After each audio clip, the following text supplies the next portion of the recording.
Hello everyone, this is Rajkumar Yadav और आप देख रहे हैं प्रेसिक विद्यापीठ यूट्यूब चैनल। तो पिछले वाले क्लास में सॉल्यूशन का हम लोग नेक्स्ट क्लास शुरू करते हैं। पिछले वाले क्लास में हम लोगों ने वांट हाफ फैक्टर देखा था कि वांट हाफ फैक्टर आप कब अप्लाई करना शुरू करोगे सॉल्यूशन में। तो वो कब अप्लाई करना शुरू करते थे, जब आपका जो सॉल्यूट पार्टिकल जो कि आप डिसॉल्व करते थे सॉल्वेंट में, जब या तो उसका डिसोसिएशन हो जाता था या तो उसका एसोसिएशन, क्योंकि इस केस में जो आपका कोलिगेटिव प्रॉपर्टी है वो क्या कर जाएगा, चेंज कर जाएगा, नॉर्मल की तरह नहीं रहेगा। ठीक, तो वहां पर हम लोगों ने देखा था, वहां पे दो केस बना था, एक एसोसिएशन वाला, दूसरा डिसोसिएशन वाला।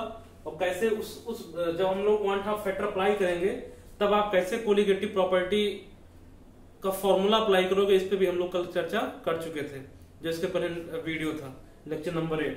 ठीक, तो आज हम लोग कल हमने बताया भी था कि नेक्स्ट वाले लेक्चर में हम लोग पढ़ेंगे कि अगर अपने पास कोई भी इलेक्ट्रोलाइट है जो कि एसोसिएट कर रहा है या फिर डिसोसिएट कर रहा है, तो अगर डिसोसिएट करेगा तो जो उससे कांस्टेंट जुड़ा रहेगा उसको क्या बोलेंगे, डिग्री ऑफ डिसोसिएशन। और अगर एसोसिएट करेगा तो कांस्टेंट जो जुड़ा रहेगा उसको क्या बोलेंगे हम लोग, डिग्री ऑफ एसोसिएशन। तो डिग्री ऑफ डिसोसिएशन और डिग्री ऑफ एसोसिएशन से क्या रिलेशनशिप क्रिएट होगा अगर हम लोग वांट हाफ फैक्टर वहां पे अप्लाई करें। ठीक है, तो यही हम लोग आज बात करते हैं कि want half factor I in case of, किसमें बात करते हैं, in case of weak electrolyte,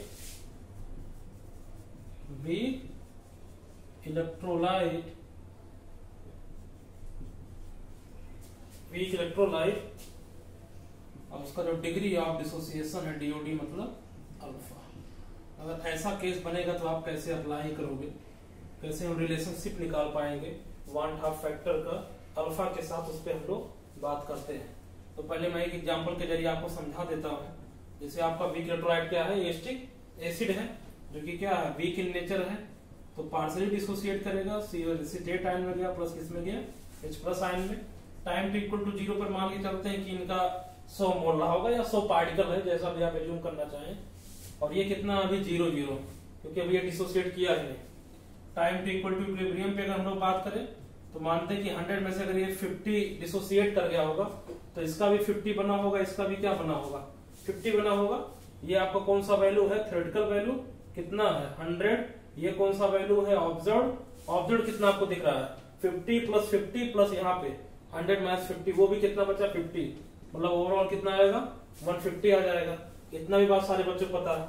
अच्छा, अल्फा इक्वल टू क्या होता है, अल्फा हम लोग कितना पढ़े हैं, कहां पर, केमिकल इक्विलिब्रियम में, कि कितना पोर्शन आपका डिसोसिएट हुआ ओवरऑल बाय कितना पोर्शन आप लेके चले थे, dissociated number of mole by initial number of mole.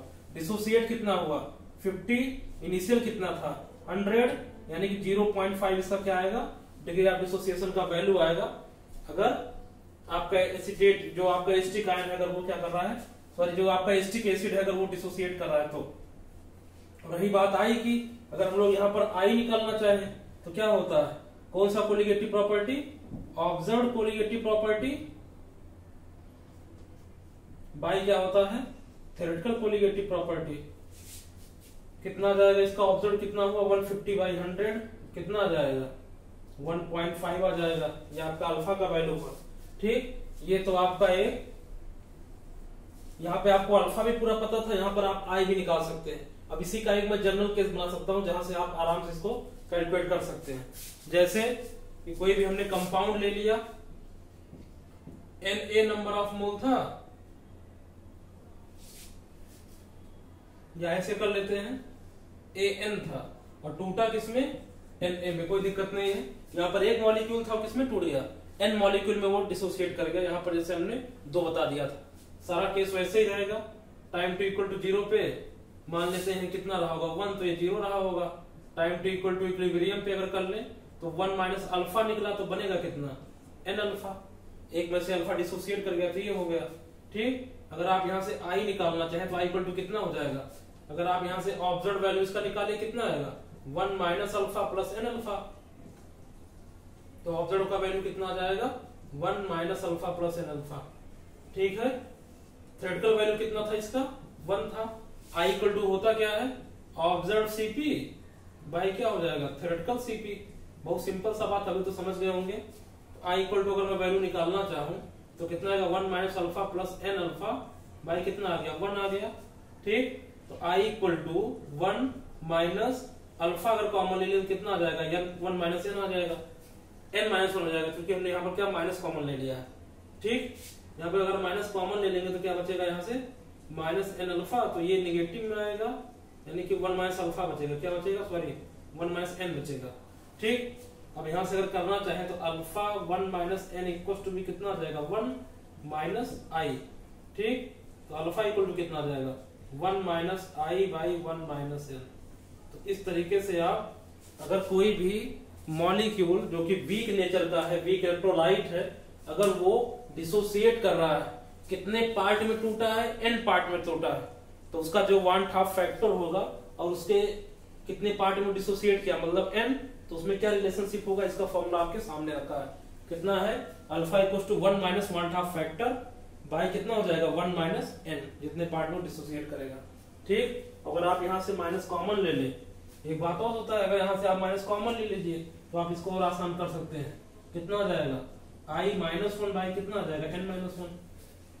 Formula कितना बन जाएगा आई माइनस 1 बाई एन माइनस 1। ठीक है, तो ये था किसका केस, ये डिग्री ऑफ डिसोसिएशन का केस था। ये कौन सा केस था जब आपका ऑब्जर्व वैल्यू थ्योरेटिकल से बढ़ गया था, आपने एक पार्टिकल डाला था, जैसे मान लेते ये मार्कर हमने उसमें क्या किया था डिप किया था, डिसोसिएट कर दिया, उसमें जाके क्या कर दिया डिजॉल्व कर दिए। अब यही मार्कर 2 पार्ट में टूट गया, तो जो आपका ऑब्जर्व वैल्यू था वो बढ़ गया, लेकिन जो थ्योरेटिकल था वो कितना था 1 ही था। उस वाले केस में ऐसा काम करेगा। अब इसका केस 2 हम लोग डिस्क्राइब करते हैं कि अगर हमने क्या 2-3 मॉलिक्यूल डाला और जुड़ के एक बन गया, यानी कि एसोसिएशन वाला केस, तो उसमें हम लोग देखते हैं कि क्या आई में और अल्फा में क्या रिलेशनशिप बनता है। ठीक है, तब तक आप लोग इसका जल्दी से स्क्रीनशॉट ले लीजिए। ठीक, ले लिया, अब आगे करते हैं।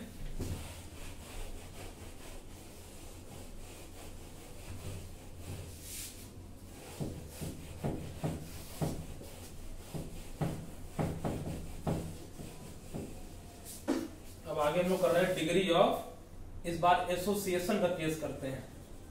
क्या हो जाएगा जब आपका पार्टिकल क्या करेगा ऐड हो जाएगा, तो हो जाएगा DOA बोलेंगे, तो अल्फा ना रखते हुए मैं इसको बीटा लिख देता हूँ, नहीं तो बच्चे क्या करेंगे आप लोग कंफ्यूज कर जाएंगे। ठीक है, अल्फा की जगह क्या करते हैं बीटा, लेकिन बीटा आपको जानना है कि बीटा आपका है क्या, बीटा है आपका डिग्री ऑफ एसोसिएशन। क्या है डिग्री ऑफ एसोसिएशन। ठीक, जैसे का एग्जाम्पल मैं करूं 2CH3COOH, जैसा हमने कल बताया था, अगर बेंजीन के प्रेजेंस में इसका क्या हो जाता है डाइमराइज हो जाता है, डाइमर बन जाता है CH3COOH का whole twice.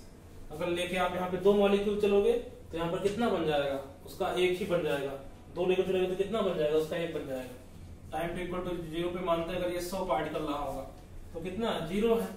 Time to equal to equilibrium पे अगर देखें तो अगर 100 में से यहाँ से 50 निकला होगा, ध्यान देना, अगर 100 में से 50, इसका स्टोइकोमेट्रिक कोएफिशिएंट कितना है 2 है, अगर यहाँ से 2 निकलेगा तो उसका 1 ही बनेगा। अगर यहाँ से आप x निकालोगे तो कितना बन जाएगा यहाँ x/2। ये सारा बात हम लोग अच्छी तरीके से कहाँ पढ़ के बैठ गए हैं, इक्विलिब्रियम में ही पढ़ के बैठे हैं। तो अगर यहाँ से 50 निकला होगा तो इसका बनेगा कितना 25 ही बनेगा। तो ये बात सारे बच्चे समझ पा रहे हैं ना, काफी इजी है। जितना अगर यहाँ पे 2 पार्टिकल निकला होगा डिसोसिएट किया होगा तो उसका हाफ ही यहाँ बन पड़ेगा, क्योंकि 2 लोग मिलके 1 ही बन पा रहे हैं। तो यहाँ पे अगर 50 निकला होगा तो 50 का कितना बनेगा 25 ही बनेगा। अगर यहाँ से थ्योरेटिकल वैल्यू देखें तो कितना जाएगा 100, ऑब्जर्व कितना आ गया, ऑब्जर्व आ गया, यहाँ से कितना बचेगा 75 बचेगा, 50 बचेगा, यहाँ से 50 बचा, यहाँ से 25, तो ओवरऑल कितना बचेगा, यहाँ से ऑब्जर्व वैल्यू कितना आ गया 75। अल्फा का अगर आप वैल्यू निकालना चाहेंगे तो कितना होगा, कितना डिसोसिएट किया था 50 था, कितना शुरुआत में 100, तो कितना हो जाएगा 1/2 मतलब 0.5। लेकिन अगर आप आई निकालोगे observe value, observe colligative property by theoretical colligative property, observe कितना है 75 और थ्योरेटिकल कितना था 100, कितना आएगा 0.75। ठीक है, 0. कितना आ जाएगा 75, जो कि क्या है आपका 1 से कम है। 0.75 क्या है 1 से कम है। इसके पहले वाले केस में आपको कितना आया था 1.5, जो कि 1 से क्या था ज्यादा था। अब तो मोटा मोटा हम लोग पिछले वाले क्लास में पढ़ लिए थे कि आई के 3 वैल्यू आएंगे डिसोसिएशन में, डिसोसिएशन वाले केस में आपका आई का वैल्यू 1 से ज्यादा होगा, नाइदर डिसोसिएशन नॉर डिसोसिएशन में 1 के बराबर आएगा, और अगर ये करेगा एसोसिएट करेगा तो कितना आएगा, आई का वैल्यू 1 आएगा। इतना बात तुम लोग पिछले वाले ही लेक्चर में कर लिए थे। ठीक, अब इसी का मैं अगर एक जनरल केस लेके चलूं कि ऐसे अगर अपने पास कोई भी मॉलिक्यूल था, इस बार क्या रहेगा, इस बार Na लेके चले, इस बार एसोसिएशन वाला केस है, और क्या बन गया, An बन गया। जस्ट डिसोसिएशन का हमने उल्टा एग्जांपल ले लिया, बस वहां पर हम लोग An लेके चले थे तो कितना बन गया था, Na बन गया था। ठीक है, टाइम टी इक्वल 0 पर अगर ये एक मोल लेके चलते हैं तो ये 0 रहा होगा। अगर इक्विलिब्रियम का बात करें तो 1 में से कितना निकला होगा, n अल्फा निकला होगा, तो यहाँ बना कितना होगा, अल्फा बाय n बनेगा। क्या ये बात सारे बच्चे समझ पा रहे हैं? यहाँ कितना बन जाएगा, अल्फा बाय n। जितना मॉलिक्यूल का एसोसिएट करेगा उतने मॉलिक्यूल आके डिवाइड हो जाएगा। अगर यहाँ पर 2 होता तो कितना हो जाता, अगर 2 निकलता तो उसका 1 बन जाता, 2 निकलता है तो क्या बन जाता, 1 बन जाता, यानी कि 1 कैसे आया होगा, 2/2। अगर 4 होता तो 1 बन जाता, तो कितना होता, जितना निकला 4 निकाल ले, 4/4 कर दे तो कितना हो जाएगा, 1 हो जाएगा। ऐसे अगर अल्फा n निकलेगा तो अल्फा n का कितना हो जाएगा, अल्फा बाई n। समझ रहे हैं सारे बच्चे? ठीक है, तो इस तरीके से क्या हो जाएगा, यहाँ एसोसिएशन वाला केस है। अगर आप आई निकालना चाहें तो पहले देख लेते हैं कि टीएच का वैल्यू कितना है, 1, और ऑब्जर्व का वैल्यू कितना है, 1 minus n alpha plus alpha by n। क्या समझ पा रहे सारे बच्चे? कितना आएगा इसका, ऑब्जर्व वैल्यू आ गया, observe colligative property by theoretical colligative property. Observe कितना है, 1 minus n alpha plus alpha by n, by कितना आ गया, 1 आ गया। अब यहाँ पे अल्फा ना रखते हुए हमने एक्चुअली क्या रखा था, अल्फा ना रखते हुए क्या रख दिया था, बीटा। तो आप लोग थोड़ा सा इसको सुधार कर लीजिए, यहाँ पर बीटा कर लीजिए, यहाँ भी क्या हो जाएगा, बीटा, ये भी बीटा, और यहाँ पर बीटा। और दिमाग में आपको पता आएगा कि एक्चुअली में बीटा है क्या। ठीक है, पता लगेगा आपको कि बीटा है क्या। बीटा क्या था, डिग्री ऑफ एसोसिएशन। ठीक, आई इक्वल टू कितना आ गया, 1 minus n beta plus beta by n। Beta को कॉमन ले लेते हैं तो आई माइनस 1 इक्वल टू भी कितना हो जाएगा, अगर बीटा में यहां से कॉमन ले लूं तो कितना आ जाएगा, 1 माइनस बीटा अगर कॉमन ले लें तो कितना आ जाएगा, 1 बाई n माइनस 1 आ जाएगा। ठीक, अगर माइनस फिर से कॉमन ले ले तो 1 माइनस आई, क्योंकि इस बार जानते हैं लोग आई जो आपका है वो लेस देन 1 है। पिछले वाले केस में आई ग्रेटर देन 1 था, इस नाते हमने माइनस कॉमन ले लिया था, तो ये वैल्यू क्या आएगा, निगेटिव ही आएगा, क्योंकि आई का वैल्यू तो 1 से कम रहेगा, तो वैल्यू निगेटिव आएगा। तो यहाँ निगेटिव कॉमन ले लेते हैं, यहाँ भी निगेटिव कॉमन ले लिए, तो निगेटिव कॉमन लेंगे तो कितना आ जाएगा, बीटा 1 बाई n हो जाएगा, क्योंकि n जो था वो पक्का ग्रेटर देन 1 होगा, 1 से तो ज्यादा ही होगा, तो ये वैल्यू क्या आ जाएगा, 1 से छोटा आ जाएगा। अब इधर भी नंबर पॉजिटिव है, इधर नंबर क्या है, पॉजिटिव है, तो बीटा इक्वल टू यहाँ निकाल लीजिए, बीटा इक्वल टू कितना आ जाएगा, 1 minus i by 1 minus 1 by n। तो इस तरीके से अगर आपका एसोसिएशन वाला केस बन रहा है तो आप डिग्री ऑफ एसोसिएशन में, और पिछले बार भी तुरंत क्या होता है डिग्री ऑफ डिसोसिएशन, उससे वांट हाफ फैक्टर को आप क्या कर सकते हैं, रिलेट कर सकते हैं। और यहाँ से क्वेश्चन आपके बहुत आते हैं, जितने भी क्वेश्चन आपके पूछे जाते हैं नीट में, चाहे आपका एडवांस हो चाहे जेईई मेन हो, तो वहां जरूर आपका वांट हाफ फैक्टर अप्लाई करके ही क्वेश्चन पूछता है, अगर वो क्वेश्चन कहाँ से बिलोंग कर रहा है, कोलिगेटिव प्रॉपर्टी से बिलोंग कर रहा है। ठीक है ना, जो नॉर्मल चीजें वहां से नहीं पूछता बिना वांट हाफ फैक्टर अप्लाई किए।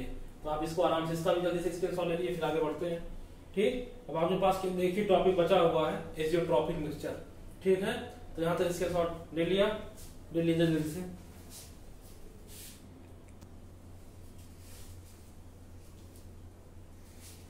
चलिए, अब आपका ये लास्ट वाला टॉपिक बचा हुआ है सॉल्यूशन का, जिसका नाम क्या था, उसको एजियोट्रॉप बोलते हैं, तो फिर बोल सकते हैं उसको एजियोट्रॉपिक मिक्सचर। ठीक है, अब एजियोट्रॉपिक मिक्सचर क्या है, नाम से आपको पता लग रहा है, मिक्सचर का मतलब कि मोर देन वन सब्सटेंस क्या है, इसमें एक्युमुलेशन है, एक्युमुलेट करके काम किया जा रहा है। अब चैप्टर ये सॉल्यूशन है तो मतलब क्या होगा, कोई एक से ज्यादा सब्सटेंस का क्या होगा, उसमें हम लोग कंबाइन करके फिर जो सॉल्यूशन बन के आता है उसके बारे में हम लोग पढ़ाई करते हैं। तो जो भी आपका एजियोट्रॉपिक मिक्सचर है, एजियोट्रॉपिक मिक्सचर को हम लोग ऐसे डिफाइन कर सकते हैं कि एक ऐसा मिक्सचर जो कि ये गिवन जो आपकी प्रॉपर्टीज है, प्रॉपर्टीज को फॉलो करे।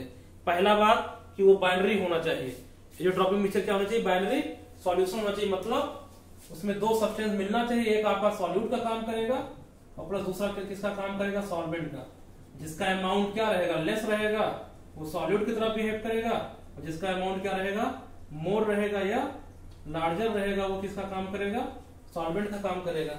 ठीक, तो पहला बात एजियोट्रॉपिक मिक्सचर यानी कि वो बाइंड्री नेचर का होना चाहिए। दूसरा फिक्स्ड कंपोजिशन। फिक्स्ड कंपोजिशन का मतलब कि अगर मानते हैं कि सॉल्यूट आपका अगर 50% रहा होगा तो सॉल्वेंट भी कितना होना चाहिए, 50%। कंपोजिशन में चेंज नहीं होना चाहिए। अगर इनका जैसा भी रहा होगा दोनों का सम हमेशा कितना आएगा, 100% आएगा, लेकिन दोनों सब्सटेंसेस का जो कंपोजिशन होना चाहिए वो फिक्स होना चाहिए, वेरी नहीं करना चाहिए।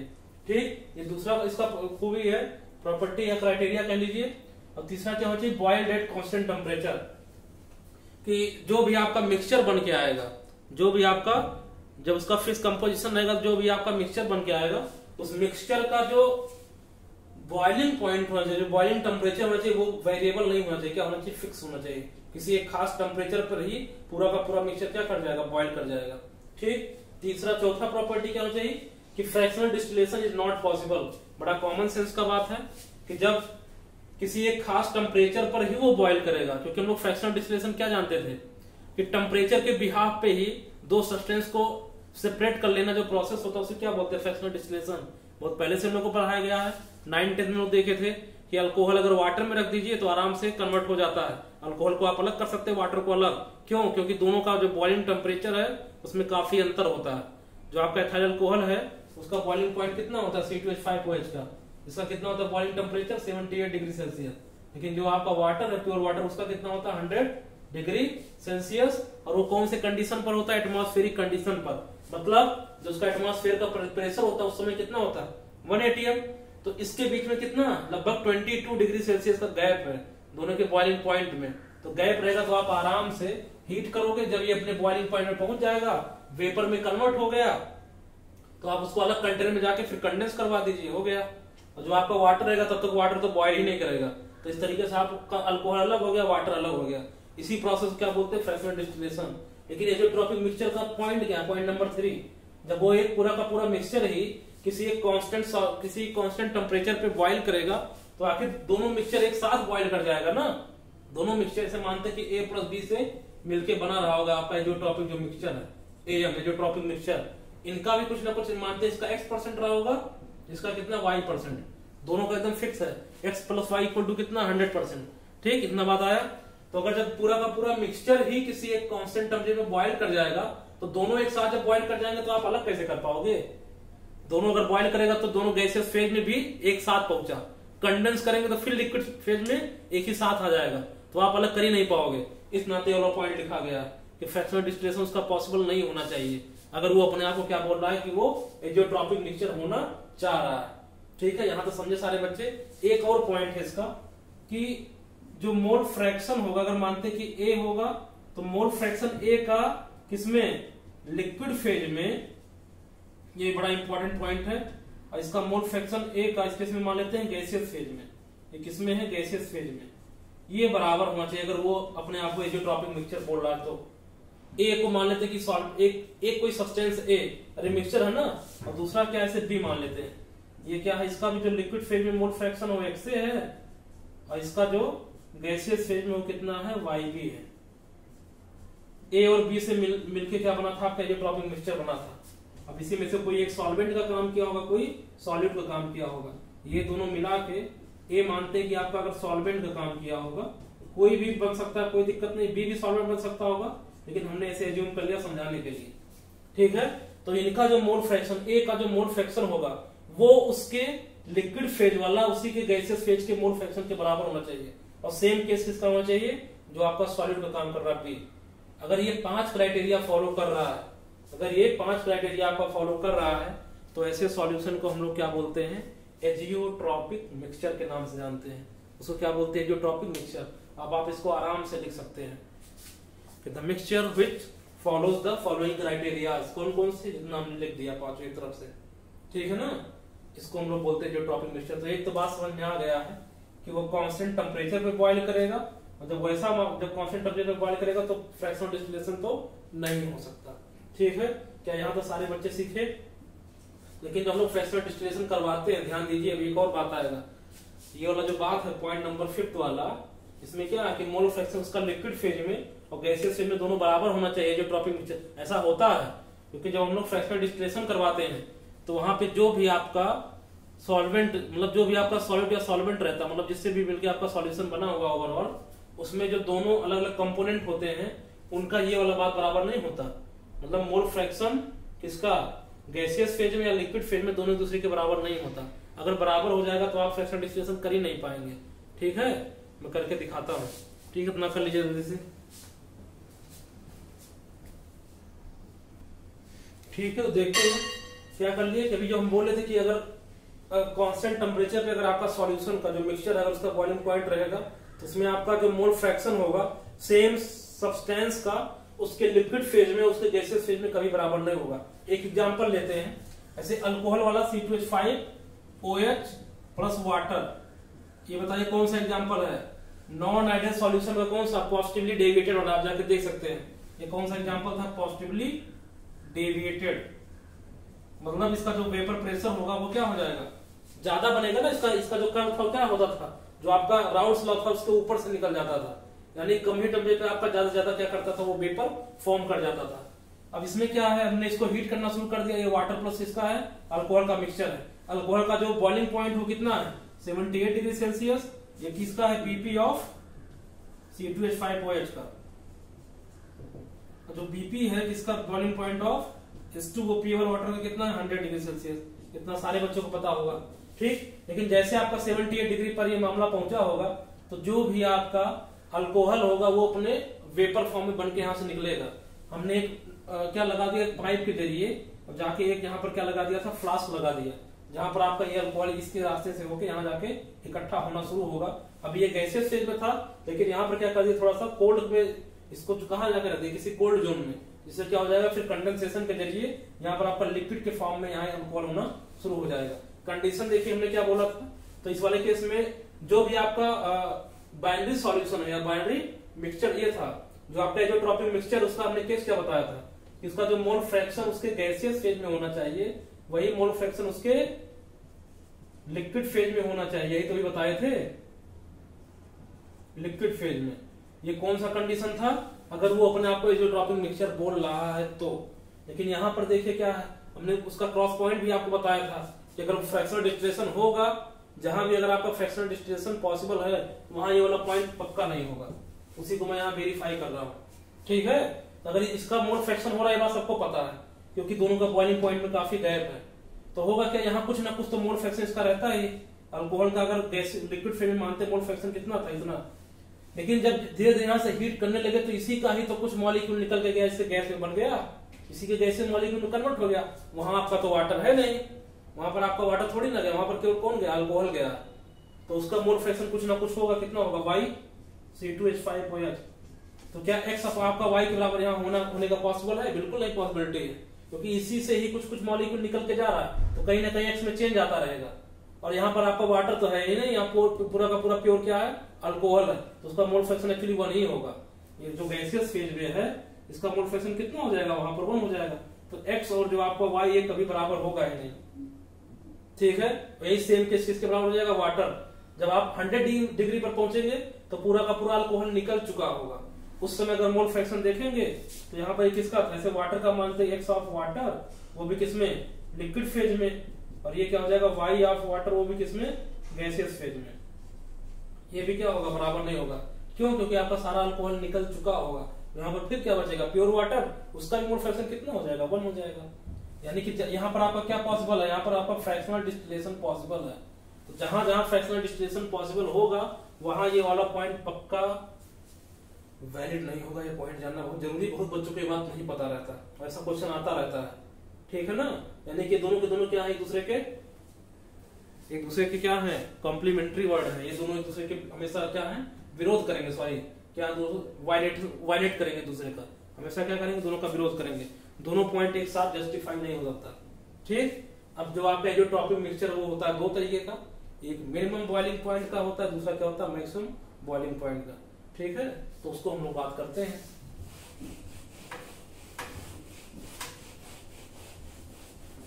बहुत आसान है वो, राउल्ट्स लॉ अगर आप जान लें बस थोड़ा सा, राउल्ट्स लॉ के कर्व में थोड़ा सा हम लोग क्या करेंगे, चेंज कर लेंगे, और ये आप पूरा बात अच्छी तरीके से समझ जाएंगे। तो जो भी आपका एजियोट्रॉपिक मिक्सचर हो कितना होता है, दो तरीके का, एक मैं इधर बता दे रहा हूं, दूसरा यहां पर, ठीक है। एक कौन सा है आपका मिनिमम बॉइलिंग पॉइंट, ठीक है। एग्जाम्पल सबका फिक्स ही रहेगा 95% C2H5OH जो भी हमने बताया था। ये कौन सा है, पॉजिटिवली डेविएटेड वाला कि नेगेटिवली डेविएटेड? ये कौन सा था, पॉजिटिव डेविएशन वाला। कौन सा है, पॉजिटिव डेविएशन वाला। जब आपने अल्कोहल का मात्रा उसी में क्या कर दिया, फिक्स कर दिया, तो इसका फ्रैक्शनल डिस्टिलेशन नहीं हो पाएगा। अब ये क्या करेगा, कांस्टेंट टेम्परेचर पर क्या करेगा, पूरा का पूरा सॉल्यूशन ही वेपर में कन्वर्ट हो जाएगा। मतलब एजियोट्रॉपिक मिक्सचर है, कंफ्यूज नहीं करना। अभी जो हमने एग्जांपल बताया था वो भी अल्कोहल का ही था, लेकिन वहां पर उसका अमाउंट फिक्स नहीं रहेगा। उसी सेम केस में अगर अल्कोहल 95% पहुंच गया और 5% वाटर है, तो वही मिक्सचर किस में कन्वर्ट हो जाएगा, एजियोट्रॉपिक मिक्सचर में, ठीक है। तो एग्जांपल किसका, पॉजिटिवली डेविएशन का। अब ये रहा एजियोट्रॉपिक मिक्सचर, ठीक है। तो इसका नाम क्या है, minimum boiling point azeotropic mixture. और दूसरा क्या होता, maximum boiling point azeotropic mixture. इसका भी एग्जांपल है जो नेगेटिवली डेविएटेड था, याद करो 68% नाइट्रिक एसिड HNO3 है, यानी कि जो बचा हुआ रहेगा वो वाटर ही है, ठीक है। 68% क्या है, HNO3 है, और जो रहेगा वो बाकी कौन रहेगा, वाटर रहेगा। ये किसका एग्जांपल था, नेगेटिव डेविएशन का एग्जांपल था। ये भी आप जाके देख सकते हैं, नॉन आइडियल सॉल्यूशन में हमने लिखवाया था, ठीक है। HNO3 प्लस वाटर, लेकिन यहाँ पर जो HNO3 का अमाउंट वो भी क्या हो गया, फिक्स हो गया। तो ये दो क्लास होता है किसमें, एजियोट्रॉपिक मिक्सचर में। एक इसका नाम मिनिमम बॉइलिंग पॉइंट क्यों पड़ा, उसका नाम मैक्सिमम बॉइलिंग पॉइंट क्यों पड़ा, इस पे हम लोग बात करते हैं। जितने भी निगेटिवली डेविएटेड वाले क्या रहते हैं आपके, नॉन आइडियल सॉल्यूशन रहते हैं, वो इस क्लास में जाते हैं, किसमें, मैक्सिमम बॉइलिंग पॉइंट वाले में। जितने पॉजिटिवली डेविएटेड रहते हैं तो किसमें जाते हैं, मिनिमम बॉइलिंग पॉइंट। ऐसे क्यों जाते हैं, इस पे हम लोग चर्चा करते हैं। याद कीजिए जो राउट्स लॉ का क्या था, कर्व था, vapour pressure versus mole fraction. ये था vapour pressure versus mole fraction. यहाँ पर मोल फ्रैक्शन ऑफ वाटर अगर 0 हो गया तो मोल फ्रैक्शन ऑफ C2H5OH कितना हो जाएगा, 1 हो गया। यहाँ पर X ऑफ H2O कितना हो गया, 1 हो गया। तो X ऑफ C2H5OH कितना हो जाएगा, 0 हो जाएगा। सिंपल सा बात था। कैसे लाइन जाता था इसका, पी टोटल का ग्राफ कैसे जाता था, ऐसे। अगर ये आइडियल रहता तब, लेकिन ये क्या है एक्चुअली में, पॉजिटिवली डेविएटेड वाला है। तो पॉजिटिवली डेविएटेड का हिसाब क्या था, थोड़ा सा अपने पॉइंट से ऊपर उठ के जाता था। इसका जो रियल ग्राफ बनता था इस तरीके से, एक पॉइंट पे जाएगा, मैक्सिमम हो जाएगा, उसके बाद फिर धीरे धीरे झुक जाएगा। एक ऐसा पॉइंट आएगा जहां पर आपका वेपर प्रेशर सबसे ज्यादा मिलेगा। एक ऐसा पॉइंट आएगा जहां पर वेपर प्रेशर सबसे ज्यादा मिलेगा। और वेपर प्रेशर जहां सबसे ज्यादा मिलता है वो टेम्परेचर क्या होना चाहिए, मिनिमम की मैक्सिमम। वो जहां वेपर प्रेशर मैक्सिमम मिल गया वहां पर हम लोग क्या बात करते हैं, इस पॉइंट को लाके यहां मिला देते हैं। काफी आसान, अभी पूरा बात आप समझ जाएंगे। नीचे हम लोग क्या करते हैं, टेम्परेचर, यानी कि ये बॉइलिंग पॉइंट है, टेम्परेचर वर्सेस मोल फ्रैक्शन का कर्व खींचते हैं। टेम्परेचर वर्सेस किसका खींच रहे हैं, मोल फ्रैक्शन का। बाकी सारा कर्व वही है, H2O ही रहेगा, कितना 0%। और X ऑफ C2H5 कितना है, वो भी कितना 1 ही है। X ऑफ H2O कितना रहेगा, 1 है। X ऑफ C2H5OH कितना है, 0 है, ठीक। अब इसी लाइन को लाके नीचे मिला दिया। यहाँ मोल फ्रैक्शन, यहाँ टेम्परेचर। बताइए जहां पर आपका, जहां पर वेपर प्रेशर सबसे ज्यादा होगा वहां पर टेम्परेचर क्या होगा, जहां पर वेपर प्रेशर सबसे ज्यादा होगा वहां पर टेम्परेचर क्या होगा। ये बात तो आप जो जानते हैं, क्या होता है, दोनों एक दूसरे के इनवर्सली प्रोपोर्शनल होता है। दोनों एक दूसरे के क्या हो जाएगा, इनवर्सली प्रोपोर्शनल, ठीक। तो अगर यहाँ पे हम लोग बात करें तो जहां पर वेपर प्रेशर मैक्सिमम हुआ वहां पर टेम्परेचर क्या होना चाहिए, कम से कम होना चाहिए। शुरुआत में हमने आपको बताया था कि जो वेपर प्रेशर होगा इनवर्सली प्रोपोर्शनल किसके, टेम्परेचर के, ठीक। तो ये कर्व कैसे होगा, और फिर इसके बाद प्रेशर आपका बढ़ने लगा, थोड़ा सा कर्व आ जाएगा ऊपर, यानी कि सबसे कम जो टेम्परेचर मिला ये कितना आता है, लगभग ये आता है आपका 135, ये आता है 153 केल्विन के आसपास, ठीक। और उसके बाद क्या हो जाएगा, धीरे धीरे आपका प्रेशर बढ़ गया। इस नाते इसको बोलते हैं कि आपका यहाँ पर मैक्सिमम वेपर प्रेशर बना, वेपर प्रेशर कितना बना, मैक्सिमम वेपर प्रेशर बन गया, लेकिन उसके अकॉर्डिंग जो आपका बॉइलिंग पॉइंट है वो कितना आ गया, कम से कम वाला आ गया। ठीक, ऐसे यहाँ पर अगर दूसरे वाले का बात करें हम लोग निगेटिवली डेविएटेड वाले का, सेम कर्व इस पर भी जाएगा। ये क्या हो गया आपका प्रेशर वर्सेस ये मोल फ्रैक्शन था, x ऑफ HNO3 कितना हो गया यहाँ पर 0%, x ऑफ HNO3 कितना हो गया 1, x ऑफ वाटर कितना है 1% है, और x ऑफ H2O कितना हो जाएगा 0%। ठीक, इनका क्या था, ये निगेटिवली डेविएटेड वाले हैं, मतलब किसी एक पॉइंट पे जाके इसका जो वेपर प्रेशर होगा वो क्या हो जाएगा मिनिमम, और जहां वेपर प्रेशर मिनिमम हो जाएगा तो उसका बॉइलिंग पॉइंट वहां पर क्या होना चाहिए मैक्सिमम। क्यों, क्योंकि जो आपका वेपर प्रेशर होता है, जो आपका बॉइलिंग पॉइंट होगा वो इनवर्सली प्रोपोर्शनल किसके होता है, वेपर प्रेशर के। वेपर प्रेशर जहां मैक्सिमम वहां बॉइलिंग पॉइंट क्या हो जाएगा, मिनिमम हो जाएगा। ठीक, क्योंकि हम लोग जानते हैं यहाँ पर क्या था आपका अल्कोहल था ना, तो अल्कोहल का जो आपका बॉइलिंग पॉइंट होगा कितना होता है 78 डिग्री सेल्सियस, 78 डिग्री सेल्सियस, मतलब कितना हो जाएगा 375 केल्विन के आसपास आएगा। लेकिन जब उनका जो मिक्सचर होगा उस मिक्सचर का जो बॉइलिंग पॉइंट आया वो कितना आ गया 153 के आसपास आया, मतलब कम हो गया, इस नाते इसका नाम क्या पड़ गया मिनिमम। ऐसे इनका अगर देखें मैक्सिमम वाले का, तो यहाँ पे जो आपका बीपी आया, बीपी कितना आ गया, बीपी इन दोनों का मिनिमम आया, तो इसके रिगार्डिंग जो आपका इसका बॉइलिंग पॉइंट हो, यानी कि टेम्परेचर वर्सेस फिर मोल फ्रैक्शन का ही कर्व खींच रहे हैं, टेम्परेचर वर्सेस किसका मोल फ्रैक्शन का। और इस लाइन को मैं फिर से यहाँ पर आके मिला दूं, मतलब इस वाले पॉइंट पे आपका टेम्परेचर क्या आना चाहिए मैक्सिमम आना चाहिए, कुछ इस तरीके से जाएगा, एक ऐसा पॉइंट आ गया और मैक्सिमम के बाद फिर थोड़ा सा क्या हो जाएगा, फिर नीचे की तरफ जाएगा, मतलब इस वाले पॉइंट पे आपका जो टेम्परेचर था, बॉइलिंग टेम्परेचर था पूरे के पूरे मिक्सचर का, वो बढ़ जाएगा, इसीलिए इसका नाम पड़ जाता है maximum boiling point azeotropic mixture. ठीक है, तो इस तरीके से आपका ये सबसे लास्ट वाला टॉपिक था सॉल्यूशन का, तो सॉल्यूशन वाला पूरा टॉपिक खत्म हो गया। अब आप लोग क्वेश्चन सॉल्व कर लीजिए, किसी को जो डाउट होगा आप कमेंट सेक्शन में लिख दीजिएगा, मैं बता दूंगा। ठीक है, थैंक यू।